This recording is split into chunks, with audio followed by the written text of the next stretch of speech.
Salut, salut tout le monde, ici Roman. J'espère que tout va pour le mieux chez vous.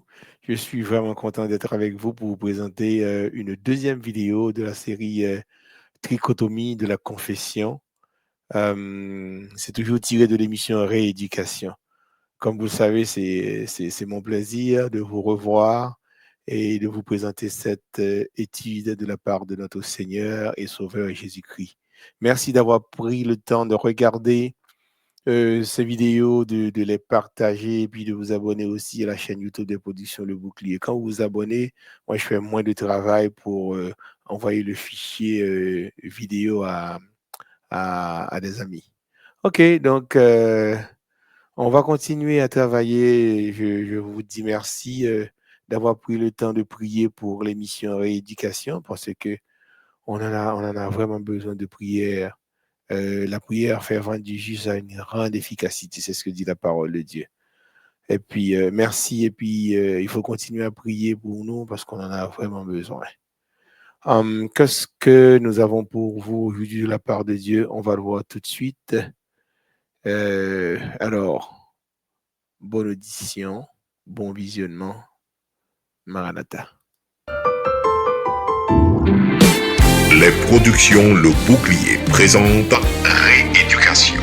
Rééducation est une émission qui se veut spirituelle, sociale et musicale. C'est un espace où certains concepts depuis longtemps établis seront remis en question.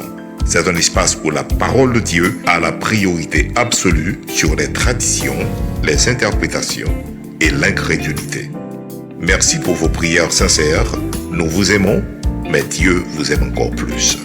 Maranatha, Maranatha.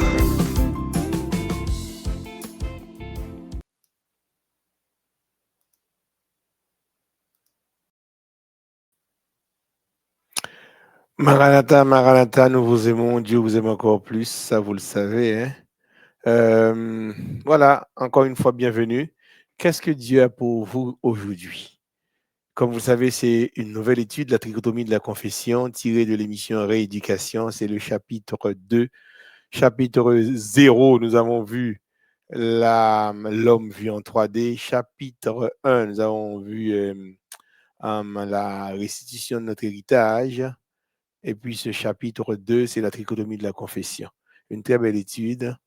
Il faut porter attention à chaque nouvelle vidéo de manière à bien la regarder et puis d'apprendre de la part de Dieu. Alors, qu'est-ce qu'on a pour vous aujourd'hui de la part de Dieu? On y va. C'est les versets de base que nous avons, Jacques 5,16, confession des péchés, parce que la confession, c'est une trichotomie. Il y a la confession des péchés et la confession de la seigneurie de Jésus, et il y a aussi la confession de sa foi, de ma foi, de votre foi dans la parole de Dieu. Prions le Seigneur, notre Dieu, notre Père qui est dans les cieux. Nous bénissons ton Saint et grand nom d'avoir pris soin de nous depuis notre naissance jusqu'à cette présente minute. Merci d'avoir permis à des gens disséminés à travers la terre entière de regarder cette vidéo. Permets au Père que cette parole puisse continuer de faire son chemin dans le cœur de chacun de nous. Nous comptons sur toi. Nous te disons merci. Au nom de Jésus, à toi, Père, la gloire, la puissance, et maintenant au siècle des siècles. Amen, amen, amen, amen. Béni soit l'Éternel. Et nous avançons. Notre intention pédagogique, vous le savez déjà, c'est qu'à la fin de cette étude, chacun devra savoir à 100% que le mot confession ne veut pas uniquement dire confesser les péchés, mais aussi confesser la seigneurie de Jésus et la foi dans la parole de Dieu. Et nous disons béni soit le Seigneur. Alors, quelques rappels et mises en contexte par rapport à la dernière vidéo. Nous avons pris le temps de remercier Dieu parce qu'il nous a permis de vous présenter déjà deux sujets d'une portée non seulement temporelle, mais éternelle. L'homme vu en 3D et la restitution de notre héritage. Nous avons commencé à voir dans notre nouveau sujet comment était la terre fraîchement sortie des mains de l'auteur des choses en parlant de Dieu. Sa surface était ondulée de montagnes et de collines. Belle bagaille, parsemée de lacs délicieux et arrosée de superbes fleuves. Après un certain temps, sous la direction d'Adam, la terre commença à perdre de sa physionomie originale. Hélas, malheureusement, Nous comprenons pour qui ça? Car le péché et la beauté ne marchent jamais de pair. Ça ne marche pas ensemble. Péché avec beauté. La surface ondulée de montagne se transforma en mont escapé, raboteux, échancré de précipices béants et de gouffres sans fond. On sait de gros trous dans la terre. Les hommes déchaînés à fouiller terre. Et nous avons parlé aussi, nous avons essayé de parler aussi de l'IQA. L'IQA, c'est l'indice de la qualité de l'air dans le monde entier. Dans le monde actuellement, les scientifiques sont aux abois au point que ces derniers alertent les humains sur l'effondrement prochain de la Terre.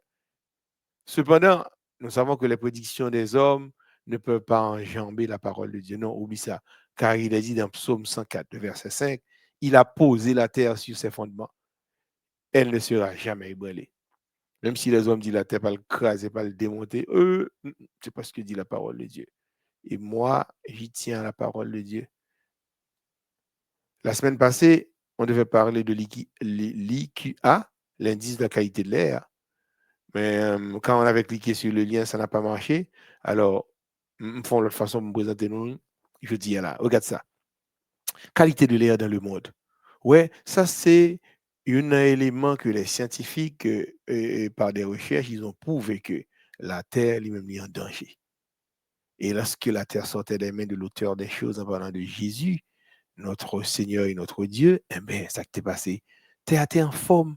L'air là, t'es correct partout. Mais là, avec le temps, les hommes n'ont pas écouté Dieu. Exemple simple, mon Dieu dit, on travaille 6 jours pour proposer le 7e jour. Eh bien, il y a des gens qui n'ont pas fait ça. Il dit, la terre travaille 6 ans, tout 7e année, la terre proposée. Non, il n'a pas fait. 49 ans, 50e, non, pour reposer. Non, il n'a pas fait. Nous comprenons, nous pas écouter mon Dieu. Eh bien, voilà ce qu'il y a comme conséquence quand on n'écoute pas Dieu. Donc, ça veut dire que chacun de nous va tomber sous l'action de son poids parce qu'il n'a pas écouté Dieu. Regardez, image, ça n'a regardé là, ouais. Nous, avons des côtés qui vert, pas qui orange. Il y a des endroits, c'est plus, qui sont jaunes, des endroits aussi rouges, des endroits violets. Moi, je suis pas trop bon dans les couleurs, mais je me débrouille assez bien là, hein. Et puis, il y a des endroits tout, et qui, marron, je dirais. OK. Donc, quand c'est vert, c'est bon. La qualité de l'air, l'IQA est correct. Quand c'est moyen, c'est jaune. Et puis, quand c'est orange, c'est marqué mauvais pour les groupes sensibles. Ça veut dire peut-être des petits bébés et les vieillards. Ce n'est pas bon pour eux. Donc, quand c'est orange. Maintenant, quand c'est rouge, c'est mauvais pour la santé. Toute zone, tout point noir qui rouge sur map là, sur la carte, c'est mauvais. Donc, l'air dans ces endroits-là, c'est mauvais pour la santé. Et mais ça fait ça parce que les hommes n'écoutent pas Dieu. Ils ont bombardé l'atmosphère avec des fumées de toutes sortes, des produits chimiques et même distribués dans l'atmosphère. Et bien après ça, ils vont dire que bon, la Terre est menacée de disparition. Mais qu'est-ce qui fait ça? Ce n'est pas nous-mêmes encore. Mais heureusement, c'est Dieu qui a créé la Terre, le ciel et la Terre. Ce n'est pas nous-mêmes. Bon Dieu, bon nous pour nous vivre là-dedans. Mais vous avez décidé de faire n'importe quoi, vous ne pouvez pas détruire la terre. Nous ne sommes pas capables. OK. Couleur mauve, c'est très mauvais pour la santé. Couleur qui marron, même bon, c'est marqué carrément dangereux. Regardez ça, dans certains pays dans le monde. Nous gagnons Dakar, Bangladesh. Et c'est marqué classement direct de l'IQA des villes. C'est indice de la qualité de l'air. Bangladesh, 144. Nous coulons ça là. Nous dit que les couleurs ça, c'est dangereux, c'est pas bon. C'est pas bon pour les bébés et puis les vieillards, les personnes sensibles. Pakistan, tu vois, Pakistan, Inde et Ouzbékistan, Ouganda, Indonésie, toutes villes ça c'est dans le pays ça. OK? Jakarta, c'est Indonésie. Addis Abeba, en Éthiopie. Et Kinshasa, c'est République démocratique du Congo. Tout ça, c'est de 144 à 108, mais de toute façon, il y a tout dans l'orange. Ça dit que son qualité de l'air qui n'est pas bon du tout pour santé mounio. La ville, alors bien les villes, ou bien la ville la plus polluée au monde. Comment? Dhaka, Bangladesh, 144. Mais c'est pas ville ça non, en 2024, nous, ça qui mauve là. Bon, mauve là, c'est plus dangereux que orange. Donc c'est Birnihat en Inde. Et puis en bas, on a une ville qui est moins polluée dans le monde là. Et Helsinki, ça c'est en Finlande, c'est en Europe. Ok, waouh, c'est magnifique. On a un indice de qualité de l'air qui est 9 et puis c'est dans le vert. Et puis en 2024, il y avait Onoka, ça c'est une ville des États-Unis qui était à 6. Donc voilà. Et puis finalement, classement des pays avec la pire qualité de l'air. Ou bien Tchad en Afrique, Bangladesh, Afrique, Pakistan, Afrique, démocratique, et République démocratique du Congo, Afrique encore. Ou Inde en Asie, Tadjikistan en Afrique, Népal, Asie, Ouganda, Afrique, Rwanda, Afrique, Burundi, Afrique. Tout ça, c'est des qualités de l'air qui ne sont pas bonnes du tout pour la santé. Et puis, de l'autre côté, on a un classement des pays pour la qualité d'air la plus propre. Waouh! Nous avons Bahamas, Amérique centrale, dans le vert, Bermude, Amérique centrale dans le vert, et Polynésie française, Océanie dans le vert. Nous avons des îles Vierges des États-Unis, en Amérique centrale encore, Porto Rico, Amérique centrale, dans le vert, Montserrat, dans Amérique centrale, dans le vert, Barbade, Amérique centrale, dans le vert, Grenade, dans le vert, Island, en Europe, dans le vert, New Zealand, 24, dans le vert. Ouais? Donc ça veut dire que les hommes font en sorte que pour y mettre la tête en bas. Et puis après, ils crient au loup, comme si c'est des extraterrestres qui sortaient euh, d'une autre planète pour venir détruire la Terre. Non, non, c'est nous-mêmes. Nous sommes les seuls responsables de la destruction. Mais comme on l'a dit, là, la Bible a parlé et point, boule. Les hommes pas qu'à détruire la Terre. C'est fini. Alors, on avance. Nous continuons avec la même question, à savoir, à partir de quel moment de la durée que le mot confession il vient faire apparition dans l'humanité? Ou bien dans quel contexte il vient paraître? Parce que quand il n'y avait pas le péché, on n'avait pas parlé de confession. Somme 139, verset 13-14. C'est toi qui as formé mes reins, qui m'as tissé dans le sein de ma mère. Je te loue de ce que je suis une créature si merveilleuse. Tes œuvres sont admirables et mon âme le reconnaît bien. Dès que la terre fut couverte de végétation et peuplée d'animaux innombrables, l'homme, chef-d'œuvre de la création, l'aide pour lequel ce séjour enchanteur venait d'être préparé, fut appelé à l'existence. Bon Dieu vient préparer toute bagaille. Vous connaissez son monde qui gagne l'autre, qui a un principe. Après ça, il Adam à l'existence. Adam reçut la domination de tout ce qu'embrassait ses regards. Depuis ces bagailles, Adam regardait. Genèse 1er, verset 26-27. Alors, Dieu dit, faisons l'homme à notre image, selon notre ressemblance, et qu'il règne sur la terre entière. Ainsi, Dieu créa l'homme à son image. Il créa un homme et une femme. Tel est le récit sacré des origines du genre humain. Sa clarté et sa précision excluent toute idée erronée. Pas un autre monde qui vient à l'autre idée pour dire qui a la tête créée. C'est comme ça que Dieu t'a fait là. Dieu créa l'homme à son image. Il n'y a pas de mystère sous cette parole. Donc, nous remarquons que Dieu a donné à Adam la domination sur l'œuvre de ses mains. Bon Dieu bat Adam domination. Adam a une autorité légale de la part de Dieu. Bon Dieu, si on peut dire mais ça me bat où? Tu es le nouveau propriétaire ou c'est gérant. Mais ennemi apparaît par ces magouilles, par ces façons d'agir subliminales, et bien, il paraît, il prend la femme d'Adam dans le piège. Et puis, nous avons une petite domination, ça. Mais heureusement, Jésus était là. Le récit sacré des origines du genre humain est très clair et précis. Malgré tout, nous, quand les hommes fait, ils cherchent à travers le temps et l'espace à trouver des détours dans des idées qui sont remplies, des idées erronées, remplies de bêtises. Ils utilisent des théories loufoques, comme par exemple la théorie de l'évolution. Et ça, on n'a pas de gain pour le défaire. Hein? Charles Darwin au 19e siècle, dans les années 1900 et 1859, comme ça, 1859, eh bien, 19e siècle, c'est ça. Donc là, l'homme descend, je me suis dit, l'homme descend d'un ancêtre commun avec les grands singes, comme le chimpanzé. Franchement. Alors, entre toi et moi, là, on n'a jamais vu, bien qu'on parle de processus d'évolution progressive, mais nous avons un chimpanzé qui fait un monde. Jusqu'à présent, on ne l'a jamais vu. La théorie du Big Bang, de son côté, en 1920, c'est l'astronome Georges Lemaître, c'est un prêtre belge. Il a proposé l'idée d'un atome primitif. Le thème Big Bang est inventé en 1949 par Fred Hall de façon moqueuse.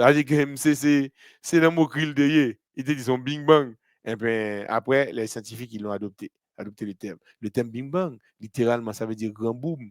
Ça désigne quoi? C'est un moment initial de l'univers, pas une explosion dans l'espace. Ben, c'est pas une explosion au fond, c'est une expansion. C'est comme si chez nous, on appelle ça blad. C'est comme un ballon, mais qui pas gonflé, qui pas l'air là-dedans. Donc, tu vois comment le volume est petit. Donc, quand tu mets de l'air dans le ballon, eh bien, c'est que ça augmente de volume. On parle d'expansion. Donc, c'est un développement d'un corps en volume de l'espace lui-même. C'est comme si l'atome primitif, il s'est développé. Donc, il a pris une sorte d'expansion. Nous comprenons? Donc, ça veut dire que c'est pas une explosion, mais c'est une expansion. On dit explosion, mais c'est plus une expansion qu'une explosion. Alors, depuis le début de l'humanité, Satan n'a pas jamais raté une occasion pour le tenter de plonger l'humanité dans une recherche de connaissances outre mesure. Il n'y a pas dit pour le monde pas chercher connaissance, non? Rien ne dit que tu ne dois pas chercher à savoir des choses dans la vie, comment fonctionnent les choses, et puis avoir beaucoup plus de connaissances de jour en jour. Non, Dieu n'empêche pas ça non plus. De toute façon, il a dit à la fin, la connaissance augmentera. Et nous, ça veut dire là avec l'intelligence artificielle. Mais non, mais c'est pas ça Satan cherche à faire là. Il cherche à rendre nous comme autonomes, indépendants, et puis côté nous pas dépendre de bon Dieu encore tellement de connaissances. Parce que le seul objectif, c'est d'effacer Dieu dans la pensée des hommes. C'est pourquoi le texte dit, si notre évangile demeure voilé, quand l'évangile l'a caché, eh bien, il ne l'est que pour ceux qui vont à la perdition. Eh bien, monde qui pas voulait fonctionner avec bon Dieu, ils voulaient rester indépendants ou bien être autonomes ou bien rester dépendants de toutes leurs connaissances humaines. Et même monde ça l'évangile est voilé pour eux parce qu'ils vont à la perdition s'ils n'ont pas changé. Pour les incrédules, 2 Corinthiens 4:4, le Dieu de ce siècle a aveuglé l'intelligence, a aveuglé leur esprit et les empêche ainsi de voir briller la lumière de la bonne nouvelle qui fait resplendir la gloire du Christ, lui qui est l'image de Dieu. Donc, nous comprenons? Alors, aujourd'hui, nous avons tellement à cœur d'effacer Dieu dans sa création que même des fois où dit non bon Dieu seulement, eh bien, ou risque frapper d'interdiction. Ça c'est pas difficile à comprendre là. C'est pas une cachotterie de toute façon. C'est comme si on connaît plein d'endroits là, quand côté nous au Québec là, aussi de mon Dieu, ou chaque problème. Ou quand même risquer petit job à cause de ça. Rien qu'à citer le nom de Dieu. Donc, ça veut dire que Satan, il pas abouti à 100%, mais il est sur la voie d'acquisition pour l'effacer dans la mémoire des hommes, cette connaissance de Dieu. Mais il ne peut pas réussir. Il chie. La plupart de ceux et celles qui ont 20 ans et moins, on va parler de gens qui ont 20 ans et moins, et même ils n'entendent presque pas parler de Dieu dans quel que soit l'environnement. Cette théorie annule l'œuvre grandiose du Créateur. Ou tu es dans l'université, dans le cégep, dans l'école secondaire, l'école primaire, eh bien, on ne pas attendre parler de bon Dieu. On a tellement à cœur aujourd'hui d'ôter la Dieu, sa souveraineté sur l'univers, que l'on dépouille l'homme de sa divine origine. Nous comprenons? Il voulait effacer bon Dieu dans la tête. Celui qui avait semé dans l'espace les mondes étoilés, qui avait donné leur coloris aux fleurs des champs, qui avait orné la terre et les cieux des merveilles de sa puissance, qui voulut couronner son œuvre glorieuse en lui donnant un dominateur. Et il créa un être digne de la main qui lui donnait la vie. Ça, on a parlé de Adam que bon Dieu créé. Tu m'entoures par derrière et par devant, et tu mets ta main sur moi. Psaume 139, verset 5-6. Une science aussi merveilleuse est au-dessus de ma portée. Elle est trop élevée pour que je puisse la saisir. Amen, amen, amen.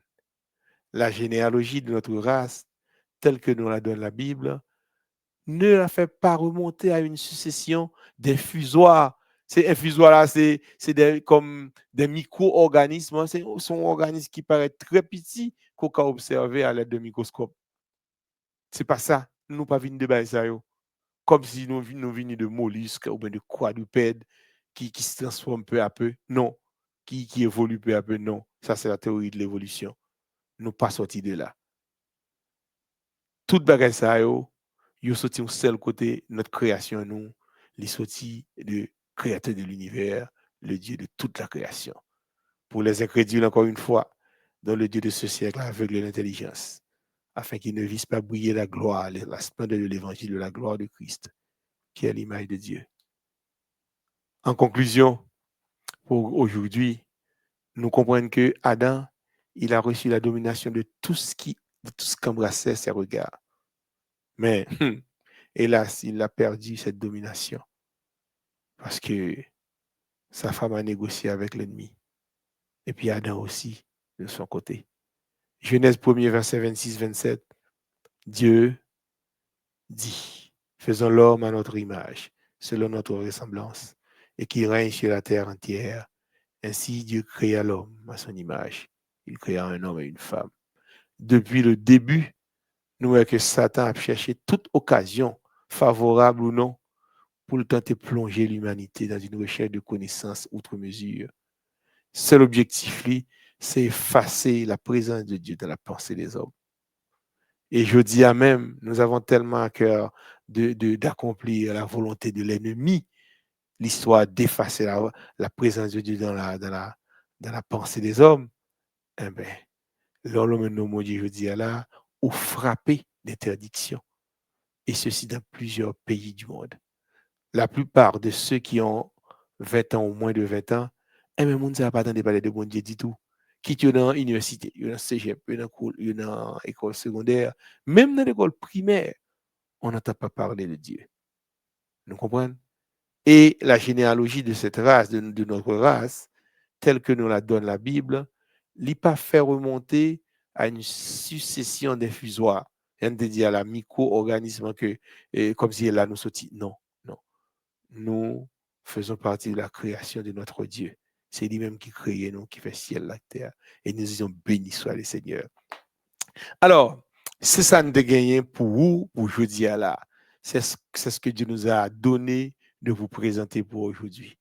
Et merci de prendre le temps de regarder, de bien comprendre. Moi, je suis disponible si vous voulez poser des questions. 514-573-3841. Alors, le rendez-vous, c'est pour la semaine prochaine pour une nouvelle étude du même chapitre, la trichotomie de la confession. Merci de partager, de vous abonner. Alors, d'ici là, que la main de Dieu demeure sur chacun de vous. Et nous vous donnons rendez-vous pour la semaine prochaine. Maranatha.